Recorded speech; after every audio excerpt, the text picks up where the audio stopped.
these maps were largely based on much older source maps that were drawn roughly between the 1300s and the 1700s. As you grow up, there is a lot of knowledge you shed for several reasons. It could be because you've matured, or because you found your original knowledge faulty with many holes, or because you wake up one day to the discovery of a 5,000-year-old map that predated even the cradle of civilization. One of such knowledge you may need to shed or rethink is your knowledge about the discovery of America. In this video, you'll learn of facts that completely counter all that you've known about the discovery of America. Get ready for a total brain rewiring with new knowledge you didn't know you needed. Number 1. America was initially Amerigo. In 1492, explorer and government official Christopher Columbus discovered a vast area of land and named it San Salvador. He is credited as the discoverer of America, and this has become a fact in history books passed down from generation to generation. However, recent data and not-so-recent data have appeared and threatened to disrupt everything we have believed until now. This question you never thought you'd have to ask is now important. Did Christopher Columbus really discover America? Was he indeed the first explorer to do so? An explorer named Amerigo Vespucci first suggested the name America in 1503 for the vast southern land he discovered that was unique from the world of Europe, Asia, and Africa combined. He was another traveling freak who was curious about the world like Christopher Columbus, the explorer who is recorded to have founded America. Vespucci suggested the name, but another explorer, Martin Waldseemüller, moved ahead to name the continent America, a Latinized version of Vespucci's first name, Amerigo. Since then, the land has been called America, but a fact continues to puzzle people's minds. If Christopher Columbus did indeed discover America in the year 1492, why wasn't it named after him? Also, there are claims that Columbus didn't in fact discover the land. He took credit for it from Rodrigo Bonarjo, a fellow sailor on board Santa Maria, the ship that carried Christopher Columbus. Rodrigo was the one who spotted the land first. Instead, what Columbus called the place was San Salvador. He called the inhabitants Indians and claimed the land for the monarchy of Spain, the grand sponsors of his voyage into the sea. While these facts look substantial enough to challenge the known history of America's discovery, they're nothing compared to the recent discovery about the so-called map that Columbus found America with. Christopher had a map, but so did the Naga people. A 5,000-year-old map has recently been discovered in Egypt's museum, and it depicts the same land Columbus and Vespucci claimed to have found, but it existed before them. That map and an outstanding crafted egg will reshape your knowledge of America's history. Number 2. Striking map from over 5,000 years ago. Years before the Christian Christ, and before the pharaohs emerged, the Naga people thrived in what would become Egypt, the cradle of civilization. They existed around 4000 BCE. They occupied the land, and their culture boasted of many artifacts that's rich with tales of their exploits, one of such being the map that was discovered. According to research, the Naga people were pioneers of the early settlement patterns and art crafts that paved the way for the appraised cradle of civilization that the Egyptian society is globally recognized for.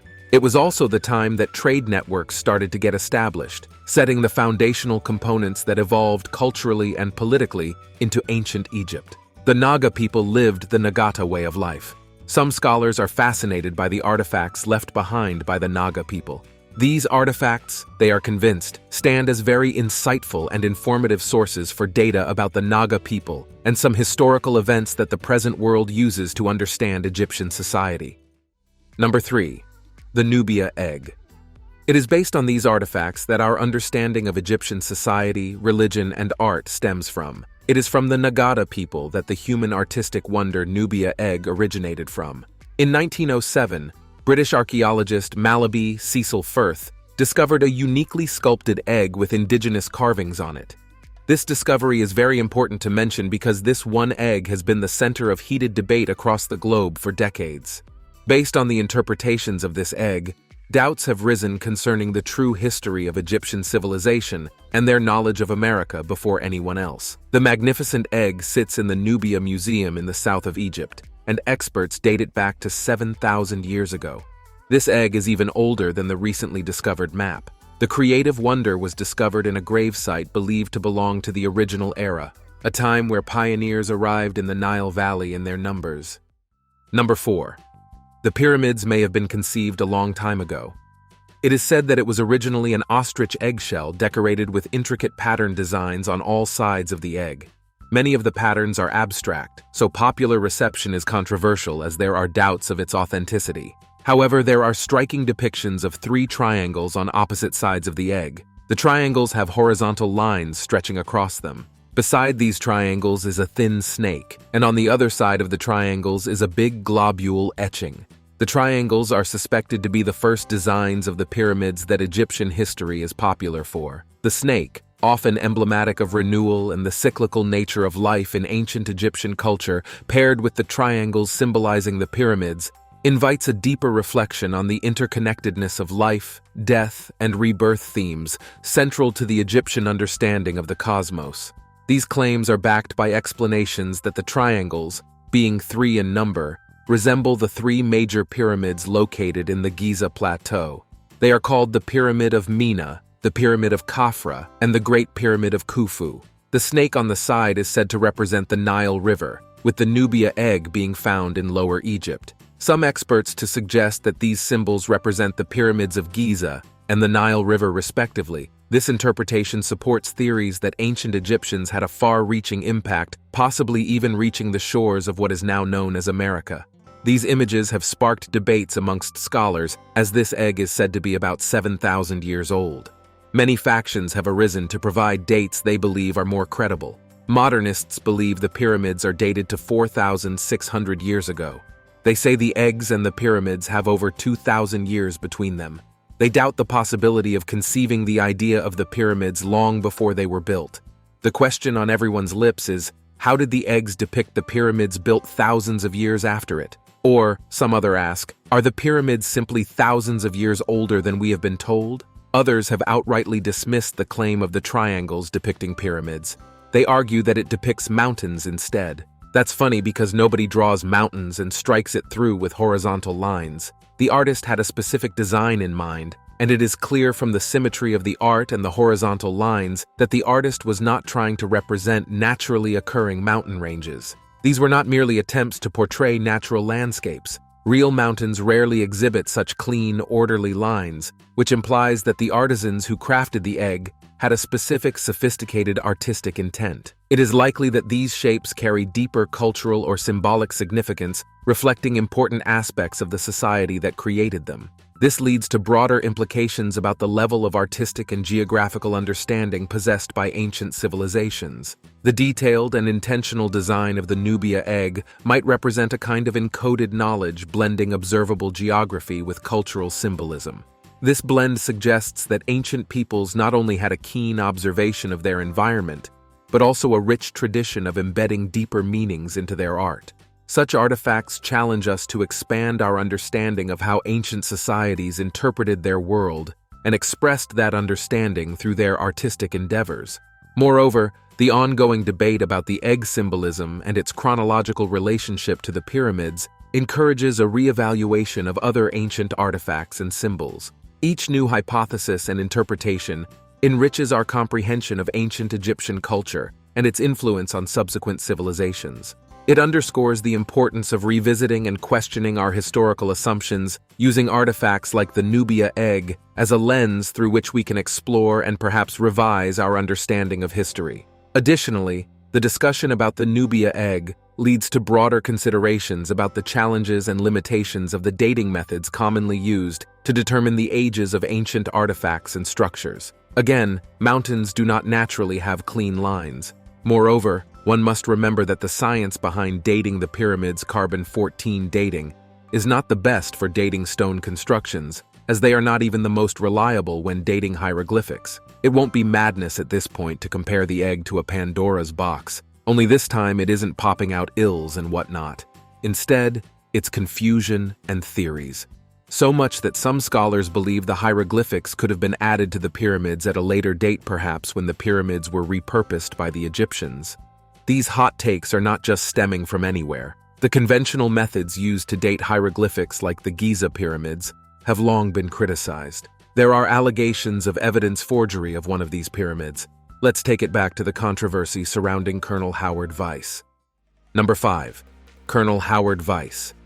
It was Vyse who claimed to have discovered painted marks inside the relieving chambers of the Great Pyramid. Vyse, as research shows, found secret chambers in the pyramids using gunpowder to blast through the walls.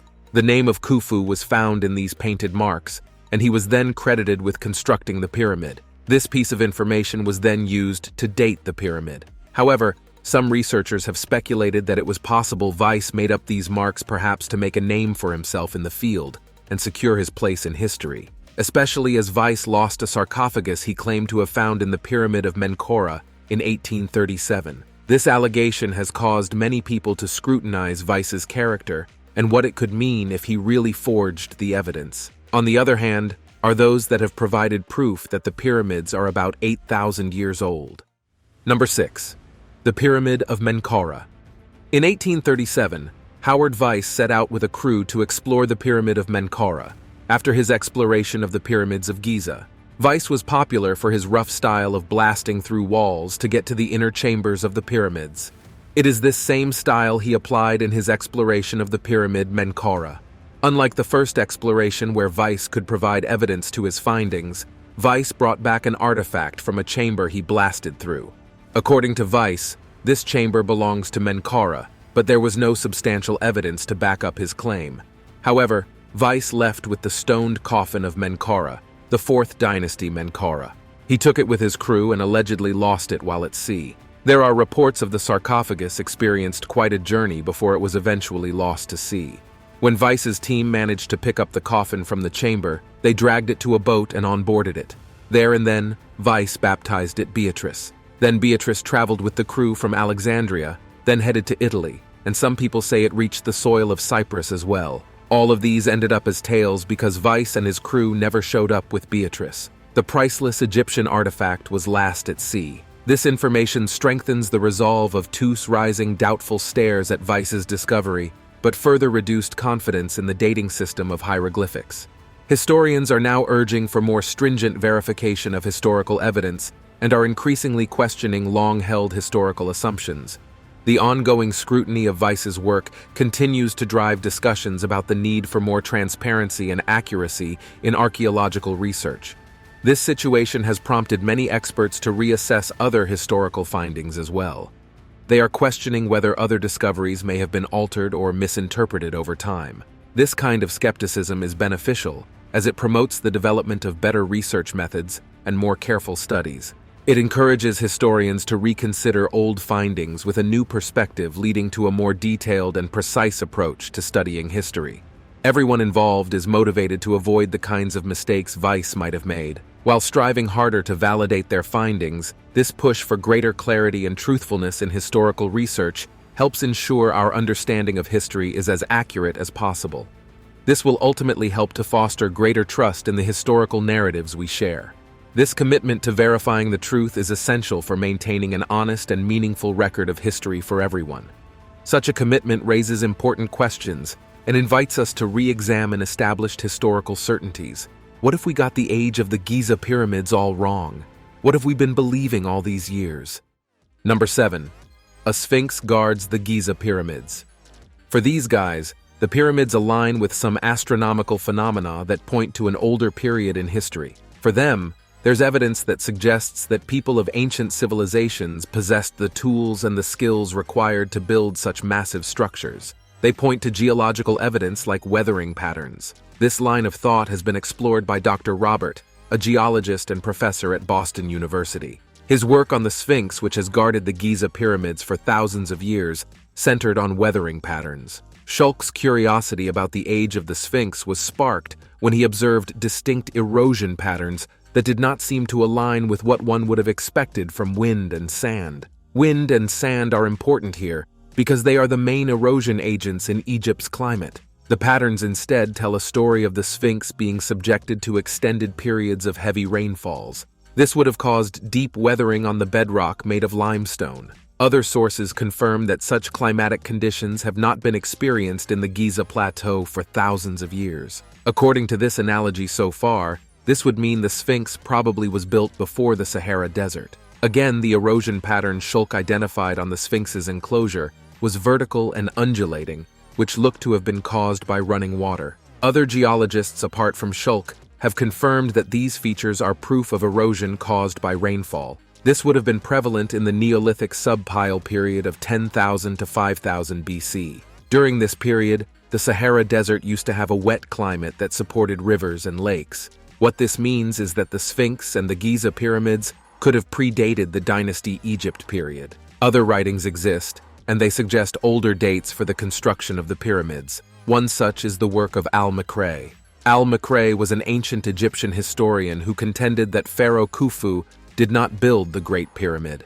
This historian ascribed it to a king named Sid. The twist is that Al-Menkaure linked Sid to the biblical Enoch. Furthermore, he claimed Sid was a ruler full of wisdom which enabled him to foresee that a great flood would come. He then ordered the construction of the pyramid as a repository of knowledge and as a warehouse of the essence of civilization. This story is not strange, not even one bit, to the pre-Islamic North African. Those guys worshipped stars and other objects in space. They often embedded these celestial bodies into their religious and funerary practices. What this means is that the current method of dating the pyramids could be a little more than guesswork. There have been questions as to why the pyramids appear twice on the Nubia egg. What if the representation was a seasonal or global convention that represents the pyramids and the Nile River in the dry season and the wet season? This thinking is supported by the fact that the Niles on the eggs are not of the same width, which would mean the changing volumes of the river based on the season or time of the year. This is hilarious.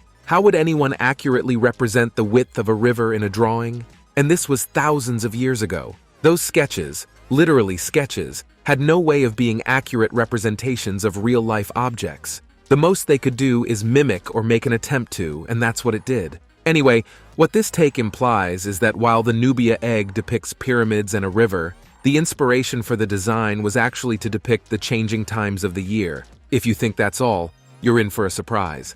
All this data stemming from one egg, and we're not even done yet. Can you believe there's some other drawing on that egg, and the diagram speaks so close to home?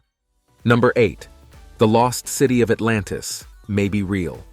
There is something else of note near the top of the egg, and fans of the lost city of Atlantis would squeal with delight at this one. The egg has several concentric circles around a small opening at the top. Many scholars have likened this image to one of Plato's Critias. Let's take several steps back on this one. Plato's Critias, a literary work dated back to 360 BC, is preoccupied with the lost city of Atlantic. It contains a brief description that says making alternate zones of sea and land larger and smaller, encircling one another there were 2 of land and 3 of water, which he turned as with a lathe, each having its circumference equidistant every way from the center. This sparks the thought that the Nubia egg was depicting the civilizations of both Egypt and Atlantis. That discussion is still open, and if it turns out there is any geographical correlation, then Atlantis may not be so distant from Egypt. Perhaps this decorated egg from thousands of years ago can help in the search for the ancient lost city of Atlantis. It's even more interesting because Plato comes into the scene many years after the Nubia egg was said to have been uncovered. Hence, it's safe to say that even Plato was inspired by the Nubia egg. One little egg holds so much that the world scrambles about to unbox the mysteries in it. Number 9. The map from Honus. If you think that is shocking, wait till we tell you about paintings that could prove the ancient Egyptians knew about the Americas long before the Europeans started sailing the open seas. We are talking about the paintings discovered in a place that included the maps of both the Old World and the American continent. The place of the discovery was a site in Honus referred to as Nine in ancient times. To understand the background of the existence of the map, Honus was a vibrant city that existed in pre-dynasty Egypt. It was the religious and political capital of Upper Egypt, and has yielded many artifacts. However, none of these artifacts are as significant as the map-bearing paintings that hold as much history as the Nubia egg. Trained eyes immediately saw that these paintings were much more than decorative pieces because they include recognizable continent outlines. The degree of accuracy of other geographic features is also very high. Scanning the paintings for a few minutes reveals the American continent. How could the artists have known to include the American continent? It simply has to be that the painters and the civilization they belonged to knew about the existence of the continent, or at most, they must have had contact with the native people of America. What this implies is that there were transoceanic voyages even at that time, millennia before explorers like Christopher Columbus swam out in boats to investigate the world. Now one wonders, did the Egyptians send explorers to cross the Atlantic long before the time we have been told that it happened? Did they have substantial dealings with the civilizations in America? Apart from the map of America in these paintings, there are maps of Europe that also amazed observers with their level of accuracy. It shows the outlines of Europe, Asia, and Africa. It even shows well-known features like the Nile River, the Mediterranean Sea, and the mountain ranges of Europe and Asia. The map makers must have either been explorers themselves or had access to a database of geographical knowledge, which could have been accumulated over the years through international trade or explorations. The map's artistic style and techniques on the painting also amazed researchers. Speaking to the quality of the paintings, they used natural pigments and precise line work. But perhaps their greatest achievement is making us rethink what we thought we knew about the first non-native people to set foot on American soil. Now we know Christopher Columbus may have just been a very confident guy who was excited to tell the world about what he thought he discovered first. Number 10. The Library of Alexandria. There's a 50% chance you haven't heard of what could have been the biggest library in the world at some point, was burnt down to rut. The country, Alexandria, was fortunate too. A remarkable place was established in Alexandria in the year 295 BC Egypt, on the orders of Tay, a Roman official. The plan wasn't to build just any place. It was a kind of early version of a research institute, the largest of its time, a precursor to what we might call a think tank today. Tay was keen on attracting the brightest minds of the time and sought advice from his friend, the wise Demetrius of Pham. When he was faced with the challenge of drawing in renowned thinkers, Demetrius had a brilliant idea to bring in books from all corners of the world. To implement this plan and to achieve the best results possible, they approached it rather crudely. It worked wonders as the likes of Plato and Xenodotus of Ephesus were drawn to Alexandria. Xenodotus became the first keeper of the library, also what we know as librarian. Kickstarting an impressive collection of around 5,000 unique books over time, the library expanded its collection, as ships entering Alexandria were thoroughly inspected for manuscripts. Stolen works were kept in the library, making it the largest in the world at that time. Housing approximately 1 million manuscripts, the library stored works from Greek, Jewish, Egyptian, and Babylonian thinkers, and significant scientific discoveries were made within its walls. Laboratories and even a medical school were part of this intellectual entity. Unfortunately, this incredible institution met its ruin in 48 to 47 BC due to a fire during a conflict between Cleopatra and her brother. Attempts were made to revive it, but the library's glory faded as Alexandria became a Roman province. With all this history in hand, one can only wonder if scrolls containing knowledge about America's beginnings were lost in the fire too. The Egyptian civilization has intrigued the global population for the longest time ever. There have been expeditions upon expeditions of scholars barging into pyramid chambers upon chambers looking for their knowledge. It was as if the Egyptians knew the world before everyone else. So their knowledge of America comes as no surprise. As more chambers in the pyramids continue to be explored and interpreted, we hope to learn more about our history. This will give us, as I've mentioned over and over again, a clear picture of what we were so we know where we want to go. The library would have become the pyramids, the religious leader. According to those who believe that theory, it would have become a grand storage of knowledge like Sid wanted the pyramids to be as he anticipated the great floods. Droves of knowledge like this one should be protected at all costs. Hopefully, in the nearest future, intensive research, as the mysteries continue to boggle people's minds, will lead to the discovery of reliable techniques for the interpretation of hieroglyphics and solve the discrepancies once and for all. Then we can determine the actual date difference between the Nubia egg, the map, and the pyramids. Certainly, the discovery of these items have opened doors for inquiries that will uncover more truths and shake many established beliefs. These opportunities for knowledge that these discoveries open cannot be accurately valued. However, we will always be here to delve into the next research on what matters. Thank you for watching. Let's hear what you think about these unknown facts about world civilization and America's discovery. See you in the next video.